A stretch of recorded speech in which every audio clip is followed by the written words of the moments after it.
Okay, picture this. You're walking through the busy streets of London's West End, right? Tourists everywhere, theater posters shouting at you, and suddenly, bam, there's a 6-foot-tall doodle monster staring back at you with squiggly eyes and cartoon tentacles. Welcome to Mr. Doodle's surreal world. This isn't just some random street art stunt, it's a full-blown invasion of playful chaos, and honestly, I kind of love it. Let me explain why these doodle sculptures are way more interesting than they first appear. So first off, the basics. Sam Cox, aka Mr. Doodle, has plastered London with 5 giant doodle-covered statues. They're popping up in places like Piccadilly Circus and Leicester Square until August 30th.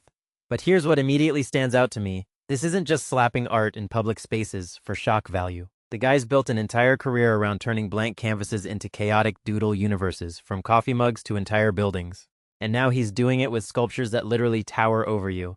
What's fascinating is how he's blending the West End's cultural landmarks, like theaters and markets, into his black and white doodle aesthetic. It's like London's architecture is being reimagined through a child's hyperactive sketchbook. Now, let's unpack this. On the surface, it's easy to dismiss doodle art as cute or quirky. But what Mr. Doodle is doing here feels like a deliberate challenge to traditional public art. Most statues we see in cities are serious, bronze generals on horseback, solemn politicians. This is a giant scribbled octopus hugging a hot dog, and that contrast matters. In my opinion, Cox isn't just making art accessible, he's weaponizing playfulness. He's forcing commuters and tourists to pause and engage with their environment in a completely unexpected way. You can't help but smile at a doodle-covered mailbox next to a 200-year-old church. That juxtaposition is the point. But here's what many people miss. There's a clever marketing genius behind this free art trail. By scattering these sculptures across tourist hotspots, Mr. Doodle is essentially creating a scavenger hunt. You don't just see one piece. You're incentivized to explore the entire West End to find all 5.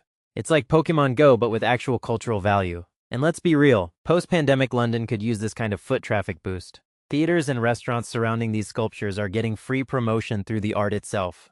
That's not an accident. It's strategic urban planning disguised as creativity. What this really suggests to me is a shift in how we consume art in public spaces. We're moving away from art as monument toward art as experience. These doodle statues aren't meant to be admired from a distance. They're designed to be photographed, interacted with, even memified. The bright pops of color on his typically monochrome style? That's not just aesthetic choice, it's Instagram bait. And honestly, why shouldn't art be both meaningful and shareable? If a doodle sculpture gets more people engaging with public art even if they're just there for the selfie, that's a net positive in my book. Let's zoom out for a second.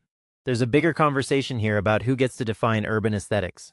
Mr. Doodle's work, with its childlike energy, subtly argues that cities shouldn't be dominated by cold, serious architecture. His art says, hey, it's okay to have fun here. And in a world where we're constantly bombarded with stress and bad news, maybe we need more of these little joyful interruptions. I mean, how many people do you think have actually looked up at building facades while hunting for these sculptures? Cox's doodles aren't just decorations. They're an invitation to rediscover your surroundings. So here's my final thought. Next time you're in London, don't just rush past these doodle monsters as quirky photo ops. Stop. Look closer. Ask yourself why we associate certain aesthetics with high art and others with just doodles. Because what Mr. Doodle has pulled off here isn't just a summer art trail. It's a Trojan horse for rethinking how creativity intersects with city life. And isn't that the mark of truly impactful art? When it makes you question why you never questioned the status quo before?